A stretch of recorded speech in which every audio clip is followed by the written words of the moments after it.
प्रेमी भाई बहनों, जब वह परमात्मा खुद खुदा दुनिया को रोशनी देना चाहता है, किसी जीव को अपने पास बुलाना चाहता है, तो वह किसी संत महात्मा के जरिए ही अपने भेद को जाहिर करता है। यही दीन इस्लाम कहता, यही गीता और कुरान कहती है कि जब वह कुल मालिक किसी भी जीव को तारना चाहता है तो वह इंसान बन करके आता है, क्योंकि हम भी इंसान हैं। जब तक वह हमारे जैसा इंसान बन करके ना आए, हमें भेद ना बताए, हम कभी अपने सच्चे देश, सच्चे घर, सच्चे वतन कभी जा ही नहीं सकते। कभी जेल खाने से हम आजाद हो ही नहीं सकते। एक जेल खाने के अंदर बहुत से कैदी रहते हैं। एक परोपकारी आता, वह यह देखता है इन बेचारे कैदियों के पास पीने को ठंडा पानी नहीं, वे कुछ धन खर्च करके बर्फ का मीठा शरबत बना करके उन कैदियों को पिलाना शुरू कर देता। प्यासे को पानी पिलाना यह एक अच्छा परोपकार है। फिर कोई दूसरा परोपकारी आता है, वह यह देखता है कि इन बेचारे कैदियों के पास खाने पीने को अच्छा भोजन नहीं, वह और ज्यादा धन खर्च करता, अच्छे अच्छे भोजन पकवान बना करके उन कैदियों को खिलाना शुरू कर देता। भूखे को भोजन कराना यह भी एक अच्छा परोपकार है। इन परोपकारियों के परोपकार से कैदियों की हालत सुधरती है, लेकिन वे रहते जेल खाने में ही हैं और कैदी ही कहलाते हैं। फिर कोई तीसरा परोपकारी आता है, उसके पास जेल खाने की चाबी रहती है और वह चाबी लगा करके उन कैदियों को ही आजाद कर देता। यदि किसी का सबसे बड़ा कोई परोपकार है तो वह उस चाबी वाले का परोपकार है। ठीक उसी प्रकार से संत महात्मा इस भवसागर रूपी जेल खाने से निकालने के लिए नाम रूपी चाबी लेकर के आते हैं। वह नाम केवल संतों महात्माओं को ही प्राप्त होता। जो जीव इस भवसागर से पार होना चाहते हैं, उनके लिए यह जरूरी है किसी संत महात्मा की खोज करें, उनसे नाम लेकर के नाम की कमाई करें। सतगुरु का नाम पुकारो, सतगुरु को हियरे धारो। अपनी अपने सतगुरु को हर पल हर क्षण याद करते रहो। श्वास श्वास पर उनका सुमरन करते रहो। लेकिन हम जीवों का दुर्भाग्य है कि हम दुनिया के जीव दुनिया का ही सुमरन करते रहते हैं। हर इंसान अपने अपने काम का सुमरन करता है। दुकानदार अपने दुकानदारी का सुमरन करता, काश्तकार अपनी खेती बाड़ी का सुमरन करता, व्यापार अपने सौदे का सुमरन करता, कितना घाटा कितना मुनाफा हुआ। फिर जिसका हम सुमरन करते हैं उन्हीं की शक्लें हमारी आंखों के सामने आकर खड़ी हो जाती हैं। यदि बेटा बेटी का सुमरन करोगे, बेटा बेटी की शक्लें आ जाएंगी। घर के कारोबार का सुमरन करोगे, घर के कारोबार की शक्लें आ जाएंगी। इसी को महात्मा ध्यान करना कहते हैं। जब हम सारी उम्र दुनिया का सुमरन और ध्यान करेंगे तो दुनिया से मोह और प्यार पैदा हो जाएगा। वही मोह और प्यार हमें बार बार देह के बंधनों की तरफ खींच करके ले आएगा। ये दुनिया नाशवान है, पानी मथे हाथ नहीं आया। पानी को मथने से मक्खन कभी हाथ में नहीं आता। ठीक उसी प्रकार से जब हम नाशवान जगत में नाशवान जड़ पदार्थों का सुमरन करेंगे, फलस्वरूप हम नाशवान जगत में ही फंसे रहेंगे। हमें उस चीज का सुमरन करना चाहिए, हमें उस चीज का ध्यान करना चाहिए जिसे कभी नाश नहीं होना, जिसे कभी फना नहीं होना। प्रेमी भाई बहनों, अब हम लोग ये विचार करते हैं कि आखिर इस संसार में कौन सी ऐसी चीज है जो हमारे सुमरन और ध्यान के काबिल हो सकती, तो वह केवल नाम है। प्रेमी भाई बहनों, जिस तरह लोहे को लोहा काटता है, ठीक उसी प्रकार से दुनिया के सुमरन को नाम का सुमरन काटता है। नाम दो तरह के होते हैं, एक वर्णात्मक नाम होता, दूसरा ध्वनात्मक नाम होता। वर्णात्मक नाम वो है जो लिखने पढ़ने बोलने में आता, जैसे राम श्याम सीताराम, हरे रामा हरे कृष्णा, ये सभी वर्णात्मक नाम हैं। लेकिन संत महात्मा उस ध्वनात्मक नाम की महिमा गाते हैं जो न लिखने में आता है, न जवान से बोलने में आता है। जब आप उस नाम की कमाई करोगे तो सबसे पहले आपके हाथ पैर सुन्न हो जाएंगे, यहां तक कि सारा शरीर सुन्न हो जाएगा। आप खुद महसूस करोगे ये शरीर हमारा नहीं बल्कि ये पराया मुर्दा है। आप शरीर नहीं हो, ना ही सद्गुर शरीर है। ये स्थूल शरीर तो नाशवान है, इसकी हद आंखों के नीचे नीचे तक सीमित है। जब आप नाम की कमाई के द्वारा आंखों के ऊपर आ जाओगे, ये स्थूल शरीर यहीं छूट जाएगा। फिर आपको बड़ा ही सुंदर सूक्ष्म शरीर प्राप्त होगा, जिसको पा करके ये जीवात्माएं कहीं भी आ जा सकती हैं। यदि आपको यहां से अमेरिका जाना है तो पहले आप टिकट खरीदोगे, रेलगाड़ी पर चढ़ोगे, हवाई जहाज में उड़ोगे, 2 दिन में आप अमेरिका पहुंचोगे। लेकिन सूक्ष्म शरीर में आप पलक झपकते ही अमेरिका ही क्या, सारी दुनिया का चक्कर लगा करके सेकंड भर के अंदर, उससे भी कम समय में अपने शरीर में फिर वापस आ सकते हैं। तन मन धन गुरु को सौंपिए।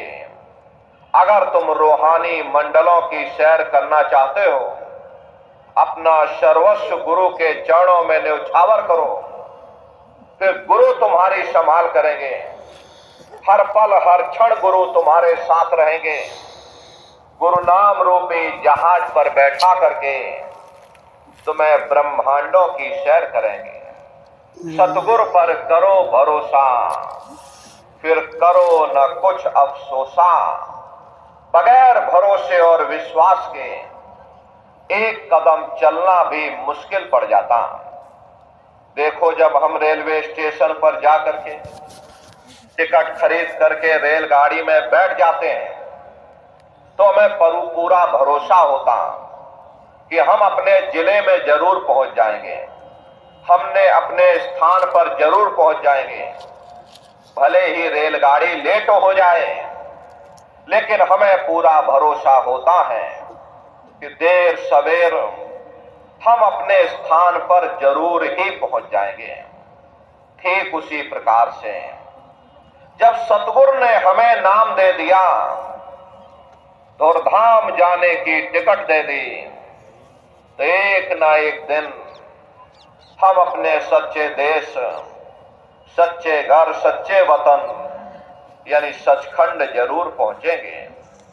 नाम रूपी जीव कभी नरकों में नहीं जाता, ना ही महात्मा ऐसे जीवों को छोड़ते हैं। वैसे महात्मा अपने जीवों की हर पल हर क्षण संभाल करते रहते हैं, लेकिन हमें अपने अंदर पूरा भरोसा और विश्वास तब आता है जब हम अपने अंदर जाकर के अपने सतगुरु के नूरी स्वरूप का दर्शन कर लेते हैं, उनकी हस्ती और शक्ति को जान लेते हैं। लेकिन उससे पहले कोई कह दे कि महात्मा जी ठीक नहीं, तो आपका भरोसा टूट जाएगा। फिर कोई कह दे महात्मा जी बिल्कुल सच्चे पक्के हैं, तो भरोसा आपका फिर कायम हो जाएगा। लेकिन जब आप अपने अंदर जा करके अपने सतगुरु के नूरी स्वरूप का दर्शन कर लोगे, उनकी हस्ती और शक्ति को जान लोगे, फिर चाहे सारी दुनिया एक होकर के सतगुरु को बुरा भला कहे, आपका भरोसा नहीं टूटेगा, आपका विश्वास नहीं टूटेगा।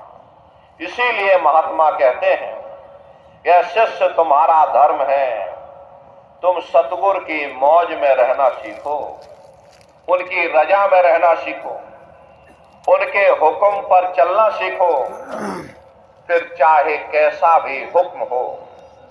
अगर सतगुरु कोई हुक्म देता है तो उसके लिए वो जिम्मेदार होगा। संत महात्मा फकीर कभी किसी को नाजायज हुक्म नहीं देते। गुरु नानक देव जी महाराज ने मुर्दा खाने का हुक्म दिया।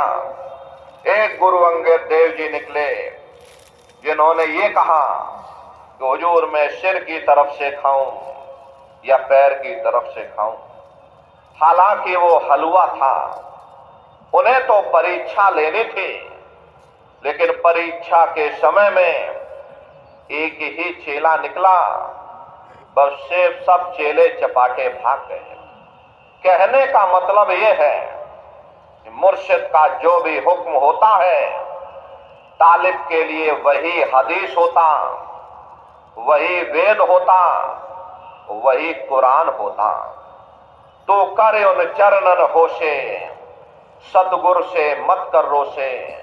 कि शिष्य तुम्हारा धर्म है, तुम सतगुरु की मौज में रहना सीखो, उनकी रजा में रहना सीखो, उनके हुक्म पर चलना सीखो, उनसे रूठो मत। कई दफे देखा गया कि हम छोटी छोटी बातों को लेकर के अपने सतगुरु से ही रूठ करके बैठ जाते हैं। अगर मुकदमा नहीं जीते, अजी छोड़ो गुरुजी को, गुरुजी दया कृपा नहीं कर रहे, चलो कोई दूसरा गुरु करेंगे।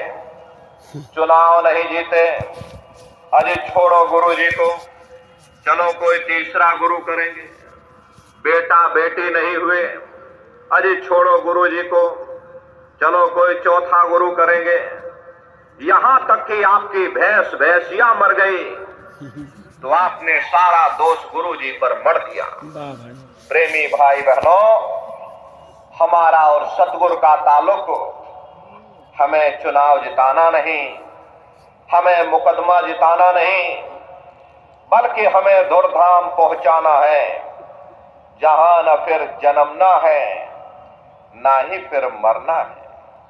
इसीलिए महात्मा समझाते हैं कि शिष्य तुम्हारा धर्म है, तुम सतगुरु की मौज में रहना सीखो, उनकी रजा में रहना सीखो, उनके हुक्म पर चलना सीखो। अरे सतगुरु बेगरज होता है, वे हमसे कोई इनाम नहीं मांगता, वे निस्वार्थ भाव से हमारी आपकी सेवा करता। अरे सतगुरु वो आईना है, आईने को कोई दुख नहीं होता, चाहे कोई देखे या ना देखे। आईना देखने वाले को जरूर दुख सुख की अनुभूति होती। अगर हंसता हुआ देखेगा हंसता नजर आएगा, और अगर रोता हुआ देखेगा तो रोता नजर आएगा। महात्मा कहते हैं कि सतगुरु गति अब सुन मोते, कही जात न रंचक मुंह से। संतों महात्माओं की गति मति को कोई बयान नहीं कर सकता। इस भूल भरम अज्ञान के देश में संत महात्मा फकीर किस तरह से जीवों को पार लगाते हैं। देखो महात्मा कह रहे हैं कि 10वें में खेचे नौते, फिर एक करे तो दोते। महात्मा हमारे फैले हुए ख्याल को 9 द्वारों से समेट करके 10वें द्वार पर एकाग्र करते हैं, फिर ख्याल को शब्द के साथ जोड़कर मंजिल दर मंजिल, मुकाम दर मुकाम अपने घर वापस पहुंचाते हैं। महात्मा प्रेम से समझाते हैं कि भाई तुम करोड़ों जन्म जन्मांतरों से अलग अलग योनियों में भटकते चले आ रहे हैं। कभी सांप, कभी नेवला, कभी कुत्ता, कभी बिल्ली बनते चले आ रहे हैं। बड़े सौभाग्य से तुमको ये मनुष्य शरीर मिला, और ये मनुष्य शरीर 84 से निकलने का एकमात्र दरवाजा है। बड़े सौभाग्य से तुम दरवाजे पर आ गए। अब तुमको क्या करना है? 9 द्वारों को खाली करो और 10वें द्वार पर एकाग्र हो जाओ, क्योंकि जो नाम हमें मुक्ति देता है वह 9 द्वारों में नहीं मिलेगा। इन 9 द्वारों में केवल देवी और देवताओं का ही वास है। ये 9 द्वार कौन कौन से? 2 आंख, 2 कान, 2 नाक के सुराख, 1 मुंह और 2 मलमूत्र का रास्ता। ये शरीर के 9 दरवाजे हैं। सबसे पहला दरवाजा गुदा चक्र आता है। गुदा चक्र में गणेश जी वास करते हैं।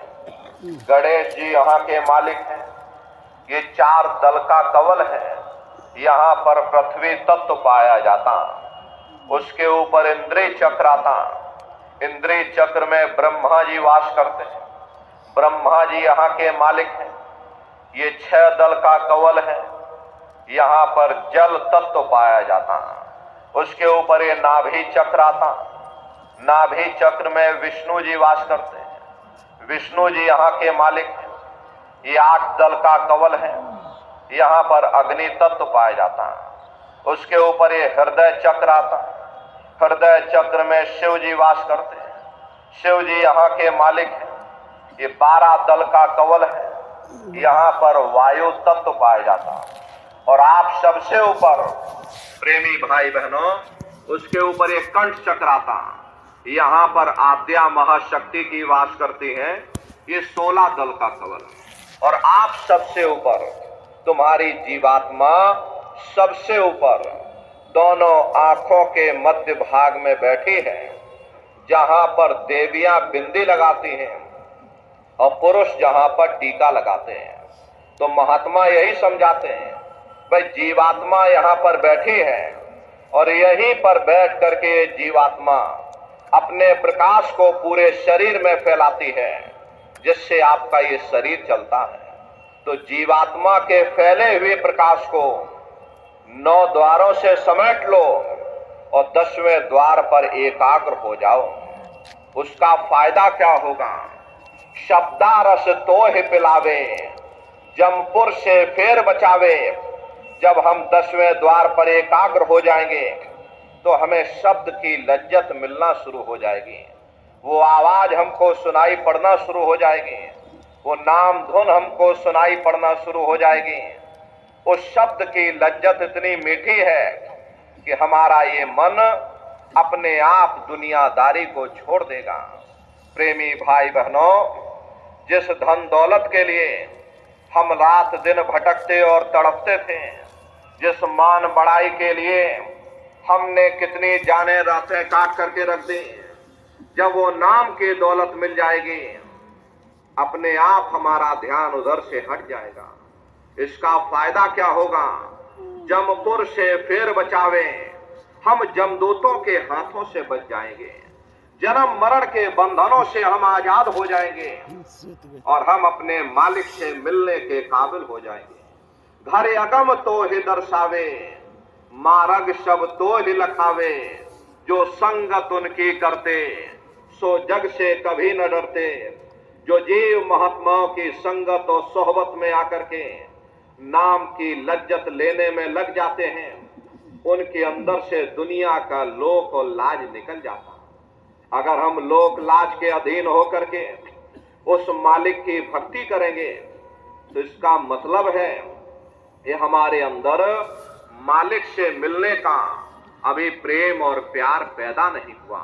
देखो हुजूर राय साहब शालिग्राम जी महाराज, आपका कोई मामूली ओहदा नहीं था। आप उस समय पर प्रेमी भाई बहनों उत्तर प्रदेश के पोस्ट मास्टर जनरल हुआ करते थे। पोस्ट मास्टर जनरल का ओहदा अपने आप में बड़ा रुतबेदार ओहदा हुआ करता था, लेकिन आप अपने गुरु की सेवा में इस कदर से लीन थे कि आप आगरा में ही गुरु महाराज के घर से 2.5 किलोमीटर दूर यमुना नदी से और पानी की गगरी भर करके अपने गुरु जी के स्नान के लिए लाया करते थे। जिस बाजार से आप हो करके गुजरते थे वो बाजार आपकी बिरादरी वालों का था। बिरादरी वालों ने ताने मारने शुरू कर दिए, इतना बड़ा अफसर हो करके इसकी मति को क्या हो गया, यहां पड़ा हुआ साधुओं के पीछे दौड़ लगाता। जब आपको इस बात का पता चला तो आपने अपने पैरों में घुंघरू बांध लिए। अरे घुंघरू बांध लिए ताकि जिसको ना पता चला हो उसको भी पता चल जाए। इसको कहते हैं सच्चा प्रेम। अरे जिसके हृदय में प्रेम का चिराग जल जाता, वे दुनिया के तानों बानों का, दुनिया की लोक लाज की परवाह नहीं करते। जो बेमुख गुर से फिरते सो भव सागर में गिरते। जिन्होंने गुरु को मनुष्य समझा, साधारण इंसान समझा, यह दुनियावी स्वार्थों की पूर्ति हेतु गुरु से विमुख हो गए, उनके सत्संग वचनों से विमुख हो गए, उनके दरबार से विमुख हो गए। ऐसे दुर्भागी जीव गुरु से विमुख हो करके 84 में भटकते रहते हैं। 4 खान 84 लाख योनियों में भटकते रहते हैं।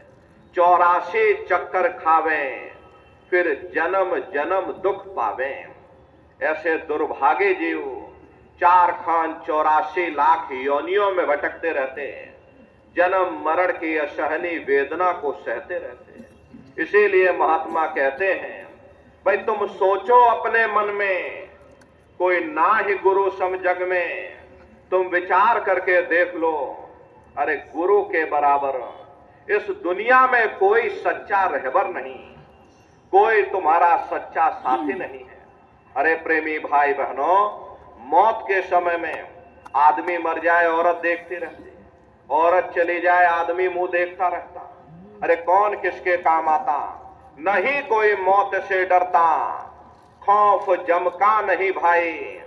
हम दुनिया के जीव इस कदर से दुनिया के लोभ और मोह में फंसे हुए, और तो और हम अपनी मौत को ही भूल जाते हैं। हम रोज देखते हैं हमारे ही साथी, हमारे ही रिश्ते नातेदार, हमारे ही कुटुंब परिवार वाले एक एक करके हमारा साथ छोड़ करके चले जा रहे हैं। हम कभी विचार नहीं करते भाई आखिर वो कहाँ गए होंगे, वो आराम में होंगे या तकलीफ में होंगे। हमने कभी उस पर विचार ही नहीं किया।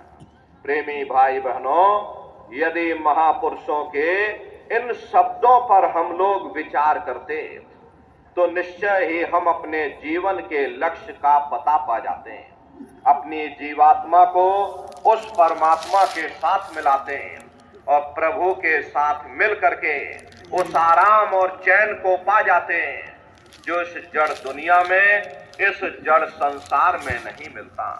हम आप इस जड़ संसार में सुख और प्रेम की खोज में लगे रहते हैं, परंतु वह सच्चा सुख और सच्चा प्रेम हमारे आप के अंदर है, ना कि बाहर। ये सूरज, चांद, सितारे, ये जमीन, ये आसमान, जिनको हम आप अपनी जड़ आंखों से देख रहे हैं, यदि अंतर की दृष्टि खोल करके देखें तो ऐसे अनगिनत सूरज, चांद, सितारों के पास पहुंच जावें जहां प्रकाश ही प्रकाश, नूर ही नूर झलकता है। परंतु हम सुख के देश को, सुख के स्थान को और अपने मालिक को ही भूल बैठे हैं। जा घट प्रेम न संचय, सो घट जान मशान, जैसे खाल लोहार की और श्वास लेत बिन प्राण। ये कुदरती कारखाना देख करके कैसे जमीनी आसमानी पसारा चल रहा, कौन इसका करतार है, कहाँ वह छिपा हुआ है, कैसे उससे मिला जाए। जिस घट में ऐसे प्रीतम के, ऐसे पुरुष के दर्शन दीदार की विरह और तड़प नहीं है, वह घट गोया मशान के समान है, सुरते इंसान सीरते हैवान है। हर इंसान का फर्ज, हर इंसान का कर्तव्य, हर एक इंसान को यह सोचना होगा कि मृत्यु पर्यंत हम कहाँ जाएंगे, हमारे बाल बच्चे कहाँ जाएंगे, हमारे रिश्ते नातेदार कहाँ जाएंगे, हमारे कुटुंब परिवार वाले कहाँ जाएंगे और इनकी उस समय पर क्या हालत होगी। पड़े सब मोह की फांसी, लोभ ने मार थरकाई। ये जो परमात्मा को भूल करके हम जो दुनिया को मोहब्बत किए बैठे, जमीन जायदाद को मोहब्बत किए बैठे, घर परिवार को मोहब्बत किए बैठे, वास्तविकता यही है कि हमने अपने हाथों से ही अपने गले में फांसी का फंदा डाल लिया और जब गला घुटता है तब हम रोते और चिल्लाते हैं। उस समय कौन तुम्हारी पुकार सुनेगा, कौन तुम्हारी मदद करेगा। प्रेमी भाई बहनों, ये मोह ममता के कारण हम लोग संसार में दुखी बने रहते हैं। अगर मोह ममता हमारे अंदर से निकल जाए तो कोई भी जीव संसार में दुखी नहीं हो सकता। अरे आप अपनी बुद्धि से जरा विचार करिएगा, बाहर चाहे भूचाल आ जाए, भूकंप आ जाए, चाहे कितनों के बच्चे दब करके मर जाएं, मन में रत्ती भर फर्क नहीं पड़ता। अपनी औरत बीमार हो जाए, हमें रात भर नींद नहीं आती, पड़ोसियों के चाहे कितने जनाजे निकल जाएं, मन में रत्ती भर फर्क नहीं पड़ता। कारण क्या है? कारण सिर्फ एक ही है कि मन ने बीवी और बच्चे को अपना समझा, बाकी सबको बेगाना समझ लिया। जिसको आप अपना समझोगे वही तुम्हारे लिए दुख का कारण बन जाता।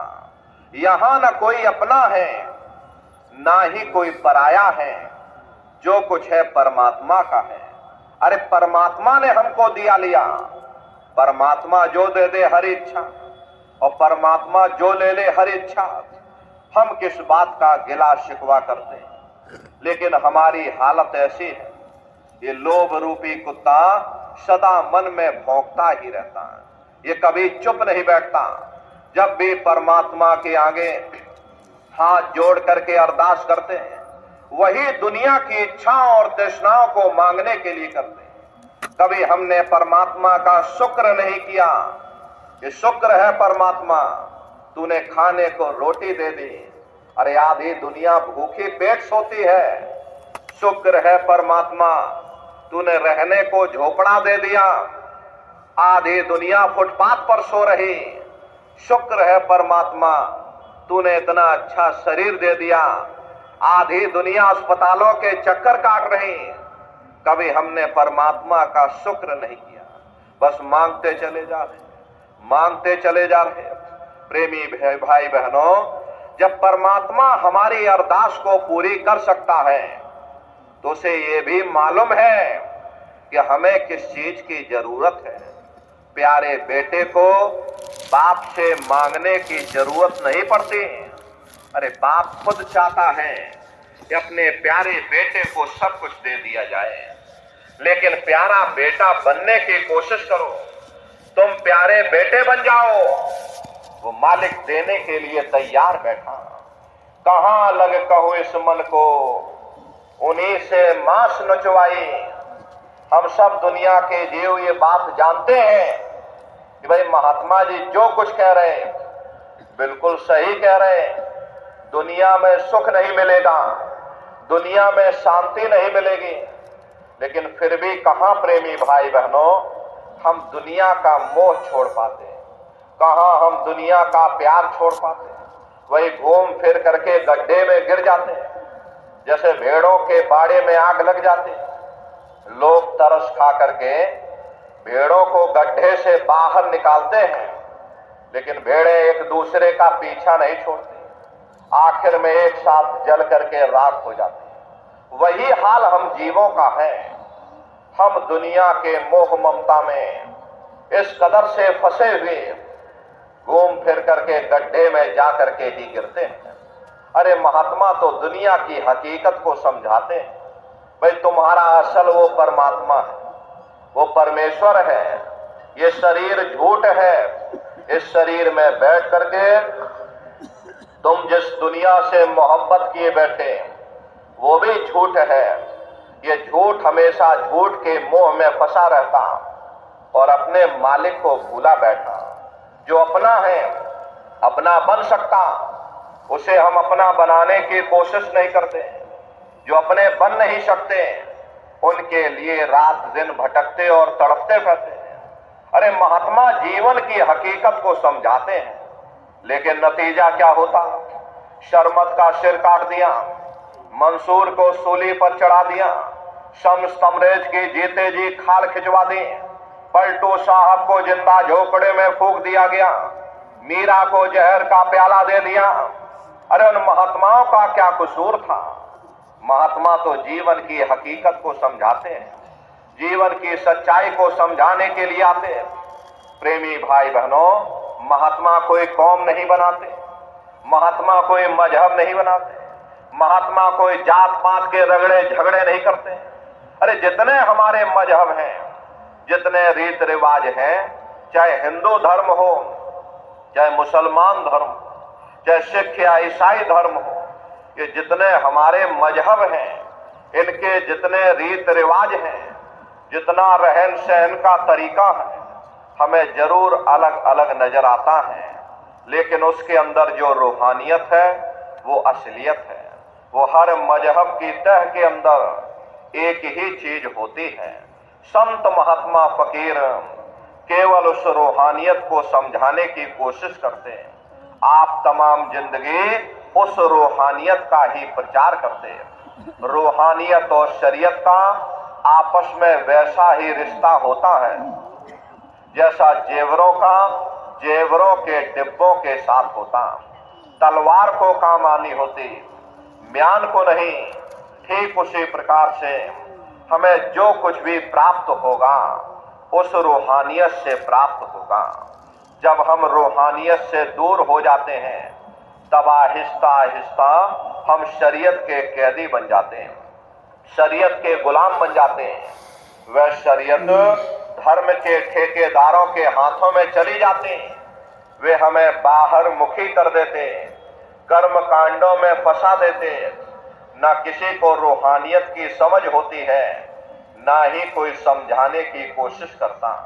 ये लोग हमें इतना बाहर मुखी कर देते हैं, इतना कर्म कांडों में उलझा देते हैं ताकि उनका भी रोजगार चलता रहे। जिस चीज को हासिल करके हमें सुख प्राप्त करना है उस ओर हमारा ध्यान ही नहीं जाता। अरे सुख तो परमात्मा की भक्ति में, परमात्मा के प्यार में मिलेगा। इसीलिए महात्मा कहते हैं कि सुरत सुन बात रे तेना धनी बसे आकाश। हे जीवात्माओं, तुम्हारा पति वो परमात्मा है, वो परमेश्वर है, वो सचखंड में बैठा हुआ, तुम यहाँ माया के जाल में फंसे हुए। जब तक तुम अपने घर जाकर के अपने मालिक से मिलाप नहीं कर लेते, कभी किसी मायने में तुम सुख और शांति हासिल नहीं कर सकते। प्रेमी भाई बहनों, इस नाशवान जगत में न कभी किसी को सुख मिला और न भविष्य में कभी मिल सकता। कि जो कुछ थोड़े बहुत सुख नजर आते हैं ये क्षणिक हैं, और क्षणिक चीजों का सुख और आराम केवल क्षणिक ही हो सकता। जितना इसके आने में हमें खुशी महसूस होती है, उतना इसके जाने में भी हमें दुख भी महसूस होता। अरे आप अपनी बुद्धि से विचार करिएगा प्रेमी भाई बहनों, जब आपकी शादी होती है मन में बड़ी भारी खुशी होती है, ये मन हमारा फूला नहीं समाता। लेकिन यदि शादी के बाद उसी साथी के साथ कोई अनबन हो जाए, मन मुटाव या झगड़ा हो जावे, तो मन में भय पैदा हो जाता कि कहीं साथी हमारा बेकार न निकल जाए, हमें छोड़कर चला न जाए, शराबी कबाबी और जुआरी न बन जाए। दुनिया भर की चिंताएं मन में समा जाती। चिंता चिता समान, चिंता से बढ़कर के दुनिया में कोई दूसरा रोग नहीं होता। सो इस चिंता के कारण हम लोग दुखी हो जाते हैं। फिर हम बेटे बेटियों में सुख ढूंढते हैं। जब बाल बच्चे पैदा होते मन में बड़ी भारी खुशी होती है। अड़ोस पड़ोस वालों को बुला करके दुनिया भर की दावतें देते हैं, लड्डू पूड़ी पकवान बना बना करके खिलाते हैं, ढोल मजीरा बजा बजा करके नाचते हैं। लेकिन वही औलाद यदि बड़े होकर के नालायक निकल जाए, माँ बाप का कहना न माने, उनका आदर सत्कार न करे, तो वही औलाद हमारे लिए दुख का कारण बन जाती है। फिर हम दुनिया के जीव हुकूमत के नशे में सुख ढूंढते हैं। जिस वक्त लोग हमारी वाह वाह करते हैं, गले में लंबी चौड़ी ये फूलों की मालाएं डालते हैं, ये मन हमारा फूला नहीं समाता। लेकिन उन नेताओं का भी इतिहास हमारी आंखों के सामने है। जिस वक्त लोग उन्हें गोलियों का शिकार बना देते हैं, पकड़ करके जेल खाने में डाल देते हैं, अखबारों में उनकी मट्टियां पलित कर देते हैं, वही हुकूमत हमारे लिए दुख का कारण बन जाती है। फिर हम दुनिया के जीव इंद्रियों के भोग और वासनाओं में सुख ढूंढते हैं।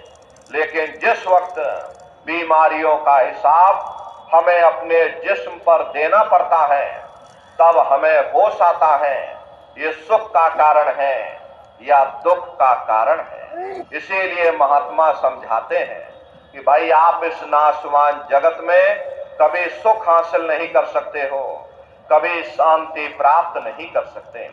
एक बार हमारे गुरु महाराज कलकत्ता में ही एक बहुत विशाल पार्क बना हुआ, विक्टोरिया पार्क के नाम से, गुरु महाराज उसी बगिया में बैठे हुए थे। बगल से दो सेठ आए और दोनों सेठ गुरु महाराज के बगल में आकर के बैठ गए। सामने देखा एक माली घास काट रहा था और घास काटते काटते माली को नींद आ गई और वह घास के ऊपर सो गया। दोनों सेठ आपस में बातचीत करने लगे। तो देखो उस माली को, हमसे ज्यादा सुखी तो वह माली है, कम से कम उसे नींद तो आ रही है, हम लोगों को नींद तक नहीं आती, नींद की गोलियां खा खा करके सोना पड़ता। गुरु महाराज उन सेठों की बात सुन रहे थे। गुरु महाराज बोले, अरे भाई सेठ जी, तुमने अपने आप क्यों फैसला कर लिया? जाओ पहले माली से पूछ करके आओ क्या वो सुखी है या नहीं है। गुरु महाराज की बात को मान करके दोनों सेठ माली के पास गए और जगा करके पूछा कि भाई हमारे सवाल का जवाब दे दो, क्या तुम सुखी हो या नहीं हो? तो माली बोला, अरे बाबूजी, हम कहाँ सुखी हैं, सुखी तो देखो महलों में जो रह रहे हैं, ऊंची ऊंची इमारतों में जो रह रहे हैं, एयर कंडीशन में जो लोग रह रहे हैं, वे लोग सुखी हैं, हम कहाँ सुखी हैं। गुरु महाराज उसकी बातों को सुन करके हंसने लगे। प्रेमी भाई बहनों, गुरु महाराज बोले, तो देखो सेठ कह रहा माली सुखी है और माली कह रहा सेठ सुखी, यह वास्तविकता यही है कि यहाँ कोई सुखी नहीं। ना सुख विद्या के पढ़े, ना सुख वाद विवाद, और साध सुखी सहजो कहे, जो लागे सुन्न समाद। ना आलिम फाजिम सुखी है, न बूढ़े ज्ञानी सुखी है, न बड़े बड़े विद्वान सुखी। अरे सुखी वही है जिसने दुनिया में से अपने मन को निकाल करके और मालिक के चरणों में लगाया हुआ। इसीलिए महात्मा कहते हैं कि तजो मन है सुख दुख का धाम।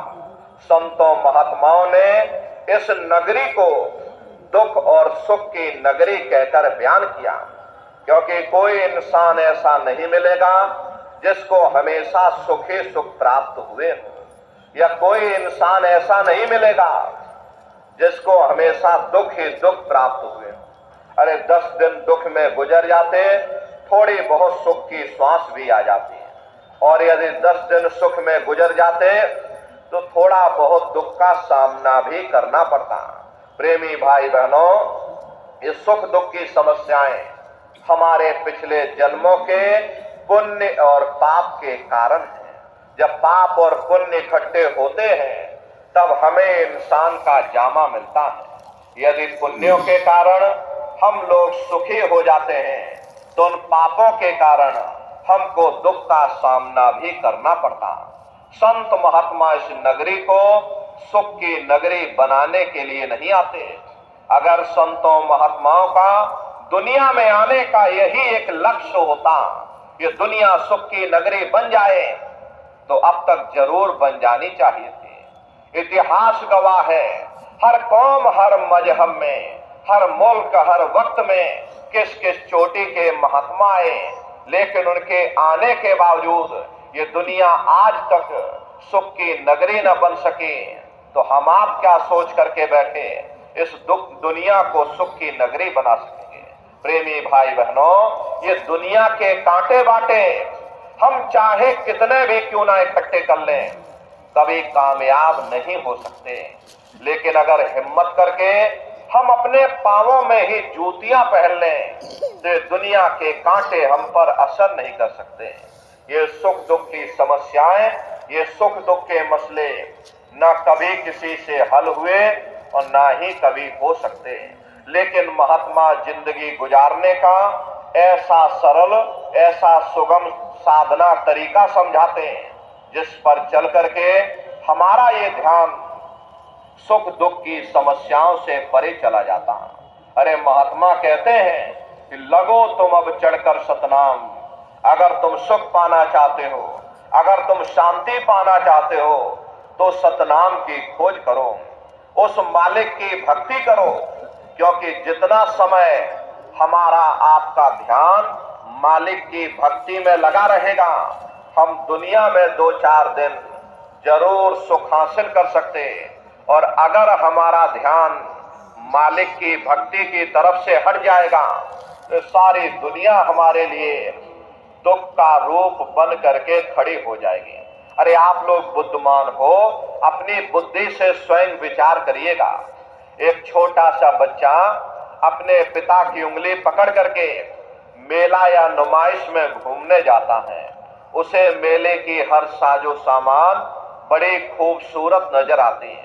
अरे किसी जगह खेल खिलौनों की दुकानें लगी, कहीं गुड्डे गुड़ियों की दुकानें लगी, कहीं झूलों की दुकानें लगी, कहीं मिठाई और पकवान की दुकानें लगी। अरे वह बच्चा सोचता है इस शायद ये खुशी हमको मेले के साजो सामान से प्राप्त हो रही है। और अगर भूल करके भी वो बच्चा अपने पिता की उंगली छोड़ देता है तो वह सारा साजो सामान उसी जगह रहता, लेकिन बच्चा रोने चिल्लाने लगता, चीखने लगता, तब उसे खुद व खुद महसूस होता है। ये खुशी हमें तभी तक प्राप्त हो सकती है जब तक हमने अपने पिता की उंगली पकड़ रखी थी। अरे हमारा पिता कौन है? वो परमात्मा है, वो परमेश्वर है जिसने अंड खंड ब्रह्मांड की रचना की। जितना अरसा, जितना समय तुम्हारा ध्यान मालिक की भक्ति में लगा रहेगा, तुम दुनिया में 2-4 दिन जरूर सुख हासिल कर सकते हो। और अगर तुम्हारा ध्यान मालिक की भक्ति से हट जाएगा तो सारी दुनिया तुम्हारे लिए दुख का रूप बन करके खड़ी हो जाएगी। इसीलिए महात्मा कहते हैं कि दीन गरीबी मत इस युग का और गुरु भक्ति कर प्रमाण। इस युग की तालीम दीनता, गरीबी और गुरु भक्ति है। अरे जब आप महात्माओं के पास जाओगे, महात्मा आपको समझाएंगे, भाई तुम दीनहीन बन करके रहो, छोटी से छोटी सेवा करो। अरे देखो, छोटी सी चींटी राजा के महल में जा सकती है, लेकिन हाथी नहीं जा सकता। दीनहीन जानो अपने को, निपट नीच मानो अपने को, अब अहंकार करो क्या किससे, मौत धार दम दम में बरसे। माया तजे तो क्या भया, मान तजा नहीं जाए। मान बड़े मुनिवर गले, मान सबन को खाए। लेने को सतनाम है, देने को अंदान, और तरने को है दीनता, डूबन को अभिमान। जब दीनता आएगी तो गुरु से प्रेम होगा। संसारी मोहब्बत को हम आप मोह कहते हैं, परंतु परमार्थी मोहब्बत को प्रेम कहा जाता। और संत मत में प्रेम की ही महिमा है। जब साधक को अपने गुरु से प्रेम होता है तो जैसे एक चिंगारी घास के ढेर को जला करके साफ कर देती है, ऐसे ही प्रेमी भाई बहनों गुरु साधक के अच्छे बुरे विकारों को जला करके साफ कर देता। प्रेम ऐसा होना चाहिए, माता को जस पुत्र प्यारा, और कामी को कामिन जान, मछली को जस नीर धारा, चात्रिक को जस स्वाद समान। ऐसा गुरु प्यारा जब होगा तब कुछ आगे राह चलान।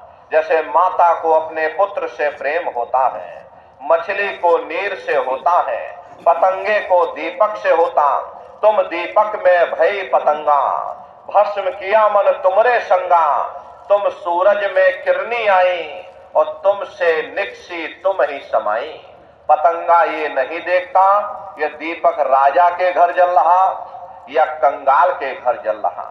उत्तम और चंडाल घर जहां दीपक उजियार, स्वामी मते पतंग के सभी ज्योत एक सार। ऐसे ही जिनको मालिक से मिलने की ख्वाहिश होती है, वो ये नहीं देखते कि गुरु के जाति का है, गुरु के धर्म के हैं। हर जात न पूछो साधु की, पूछ लीजिए ज्ञान, मोल करो तलवार की, और पड़ी रहन दो म्यान। इसीलिए महात्मा कहते हैं, भाई ऐसा प्रेम साधक को अपने गुरु के साथ होना चाहिए जैसे माता और पुत्र का प्रेम होता है, मछली और नीर का प्रेम होता, पतंगे और दीपक का प्रेम होता, चकोर और चंद्रमा का प्रेम होता। चकोर एक पंछी होता है, पूर्णमासी के अवसर पर जब पूरा चांद निकलता तो चकोर अपना पूरा ध्यान उस चंद्रमा में लगा देता। जो जो चंद्रमा ऊपर उठता त्यों त्यों चकोर की गर्दन ऊपर उठती चली जाती है। और एक समय ऐसा आता है चकोर की गर्दन उसकी पूंछ के साथ लग जाती, लेकिन वह चंद्रमा का ध्यान नहीं तोड़ता। महात्मा कहते हुए ऐसा प्रेम साधक को अपने गुरु के साथ होना चाहिए। जब लगे ऐसी प्रीत न होवे और तब लग साधन यही बखान। जब तक चकोर और चंद्रमा जैसी प्रीत ना हो तब तक साधक को चाहिए कि अपने हृदय में गुरु के प्रति प्रेम और प्यार पैदा करने की करें। अपने गुरु के प्रति प्रेम और प्यार पैदा करें।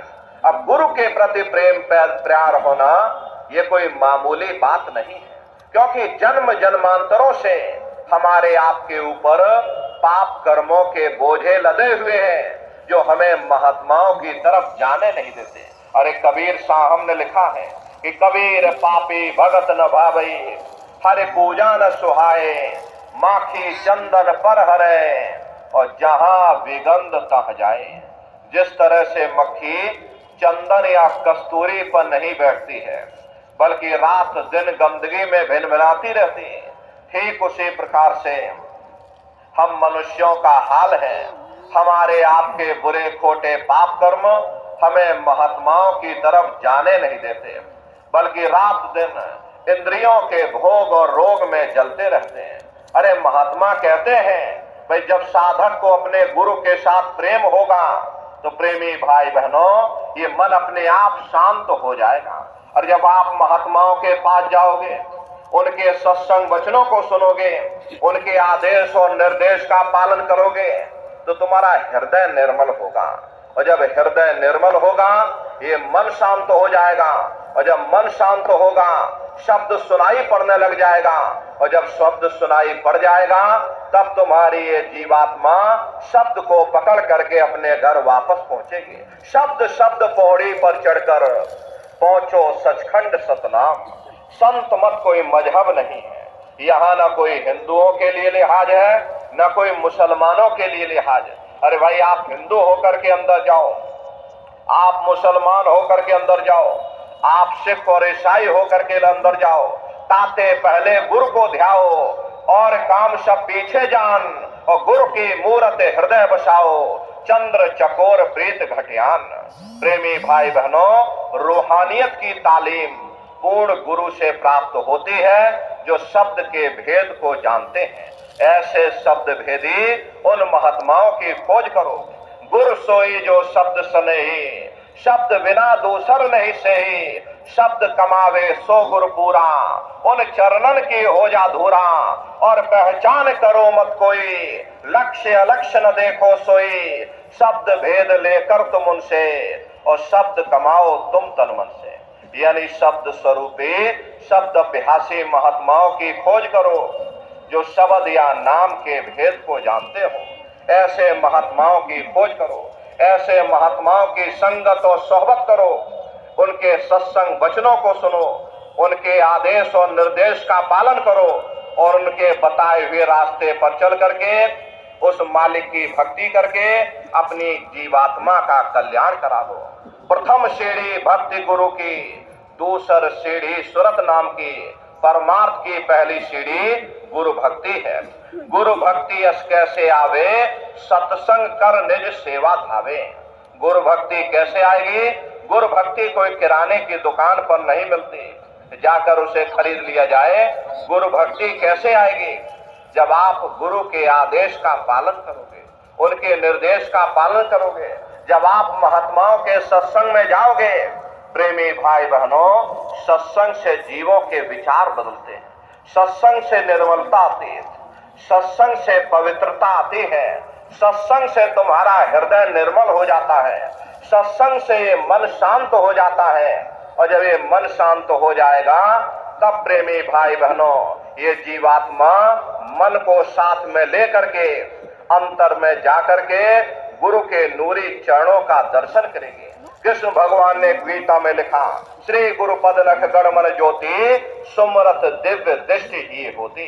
गुरु के चरणों का एक एक नाखून करोड़ों करोड़ मणियों से ज्यादा प्रकाशवान है। अरे उन्हीं चरणों को पाने के लिए बड़े बड़े राजा और महाराजाओं ने अपने राजकाज पर ठोकरें मार दी।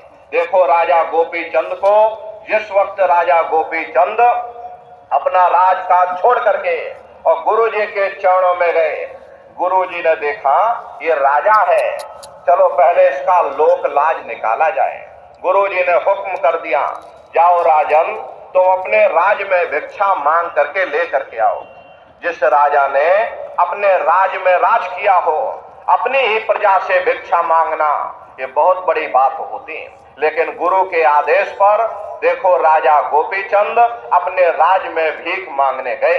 प्रजा ने जब देखा मेरा राजा भिक्षा मांग रहा, प्रेमी भाई बहनों, यथा संभव जो हुआ, प्रजा ने अपने राजा को दान कर दिया। जब राजा महल की तरफ बढ़ा, रानियों ने जब देखा, अरे मेरा राजा ही भिक्षा मांग रहा, हम हीरे जवाहरात पहन करके क्या करेंगे?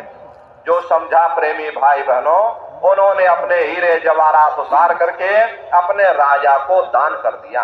और जब राजा माँ के दरवाजे पर पहुंचा, माँ से कहा, माँ भिक्षा दे दे।